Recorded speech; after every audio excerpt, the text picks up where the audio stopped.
Good morning all of you.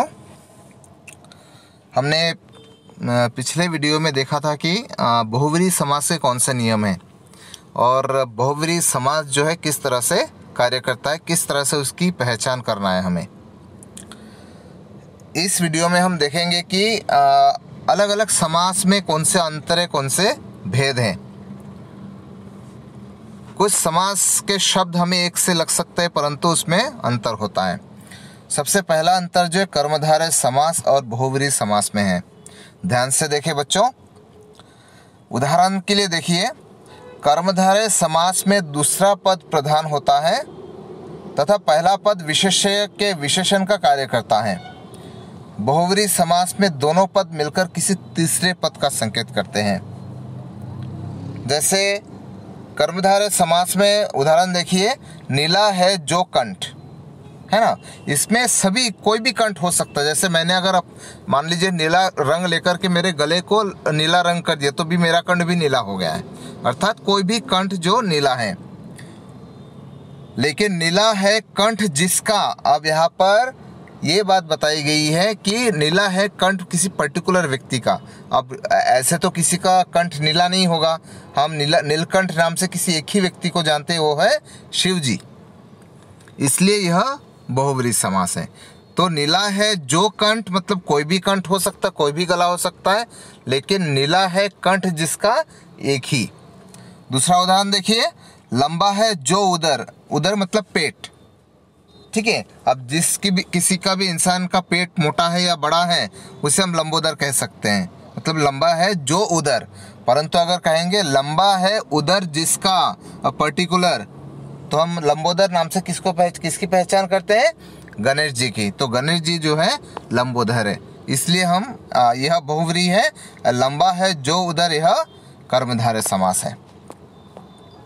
अगला जो अंतर है वह द्विगु और बहुब्रीहि समास में।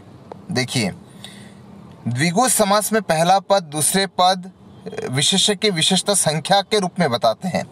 मतलब इसमें हमेशा पहला पद जो है संख्यावाची होता है, किंतु बहुब्रीहि समास में संख्यावाची पहला पद है और दूसरा पद मिलकर किसी तीसरे पद की ओर संकेत करते हैं। भले वह संख्यावाची क्यों ना हो, परंतु उसका संकेत जो है तीसरे पद की ओर होता है। जैसे त्रिनेत्र। अब अगर हम द्विगु समास की बात करते हैं तो त्रिनेत्र जो है तीन नेत्रों का समाहार, मतलब समूह, a group of three eyes, तीन लोचन का समूह। परंतु जब हम बहुब्रीहि समास की बात करते हैं तो उसमें आएगा तीन नेत्र है जिसके। अब तीन नेत्र किसके हैं? तीन नेत्र जो है शिव जी के हैं, तो हम शिव जी को जानते हैं त्रिनेत्र के रूप में। वही चतुर्भुज, चार भुजाओं का समाहार, ये है द्विगु समास। चार भुजाएं है जिसकी, विष्णु जी। तो इस तरह से अलग अलग उदाहरण हम देख सकते हैं। फिर दशानन, 10 आननों का समूह, रावण जी 10 आनन है जिसके, ये रावण के बारे में होता है, इस्तेमाल करते हैं। लेकिन 10 आननों का समूह या समाहार जो है ये द्विगु समास, क्योंकि यहाँ पर संख्यावाची शब्द है। अगला अंतर है द्विगु और कर्मधारय समास में। ध्यान दें, द्विगु समास में समस्त पद के पूर्व पद में संख्यावाचक विशेषण और उत्तर पद में उसका विशेष्य होता है। जैसे पंचानन, 5 आननों का समाहार, द्विगु समास। पंचानन 5 आनन है जिसके, ये यह बहुब्रीहि समास होता है। यह उदाहरण गलत है, इस तरह के उदाहरण नहीं हो सकते। 5 आनन है जो, इसमें कर्मधारय में हो सकता है 5 आनन है जो, क्योंकि अगर हम है जिसके लिखेंगे तो वह हो जाएगा आपका बहुब्रीहि समास किसी पर्टिकुलर व्यक्ति के लिए।